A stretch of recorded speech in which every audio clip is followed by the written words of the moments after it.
കേരളത്തിൻ്റെ ഔദ്യോഗികമായ ഒരു ലോ എൻഫോഴ്സ്മെൻറ്റ് ഏജൻസിയെക്കുറിച്ചാണ് മറ്റൊരു ലോ എൻഫോഴ്സ്മെൻറ്റ് ഏജൻസി, കേന്ദ്രത്തിൻ്റെ ലോ എൻഫോഴ്സ്മെൻറ്റ് ഏജൻസി അതിഗുരുതരമായിട്ടുള്ള ആരോപണം ഉന്നയിക്കുന്നത്. അറൈവൽ ഹാളിൽ നിന്ന് പുറത്തേക്ക് ഇറങ്ങുന്ന ആളുകൾ പിടിക്കുക, എന്നിട്ട് അവിടെ പരിശോധന നടത്തുക, എന്നിട്ട് അവരെ നിന്ന് പിടിച്ചു കൊണ്ടുപോവുക. ഇതാണ് സ്വർണം പൊട്ടിക്കൽ. ഇതാണ് അർജുൻ ആയങ്കി ചെയ്തുകൊണ്ടിരിക്കുന്നത്. അർജുൻ ആയങ്കി റോട്ടിൽ ചെയ്തുകൊണ്ടിരിക്കുന്നതാണ് മലപ്പുറം പോലീസ് എയർപോർട്ട് പരിസരത്ത് ചെയ്തുകൊണ്ടിരിക്കുന്നത്. ഇതാണ് നല്ല ശുദ്ധമായ ഇംഗ്ലീഷിൽ ഈ ശ്യാംനാഥ് എഴുതി കൊടുത്തിരിക്കുന്നത്. ഇതിന് എന്ന് പറഞ്ഞാൽ എന്താണ്? സ്വർണം പൊട്ടിക്കൽ ഗ്യാങ്ങായി മാറുകയായിരുന്നു മലപ്പുറം പോലീസ്.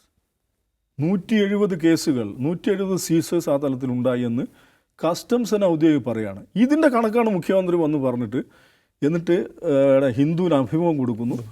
മലപ്പുറത്താണ് ഇത് കൂടുതൽ നടക്കുന്നത്, തീവ്രവാദ പ്രവർത്തനം തന്നെ കൊണ്ടുവന്നത്, എന്ന് പറയുന്നു. ഈ മലപ്പുറത്തുകാരെ അൻവറിനെയൊക്കെ എന്താണ് സംശയത്തിൻ്റെ, ഭീകരവാദത്തിൻ്റെ, ഇതിൻ്റെ നിഴലിൽ നിർത്തുകയാണ്.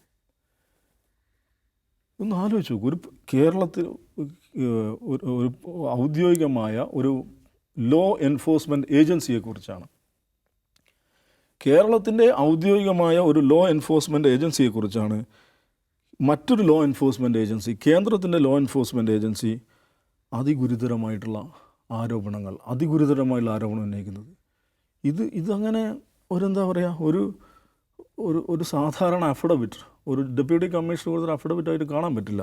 എങ്ങനെയാണ് ഒരു ലോ എൻഫോഴ്സ്മെൻറ്റ് ഏജൻസി ഗുരുതരമായ നിയമവിരുദ്ധ പ്രവർത്തനം നടത്തുന്നത് എന്നതിൻ്റെ രേഖയാണിത്. 14ാമത്തെ പോയിൻ്റ് കാണുക. ഇതിനകത്തുള്ള 14ാമത്തെ പോയിൻ്റ് നേരത്തെ അജിംസദിനെ കുറിച്ച് പറഞ്ഞു. ഈ റെക്ടൽ എക്സാമിനേഷൻ നടത്താൻ അതിന് പ്രൊസീജിയേഴ്സ് ഉണ്ട്.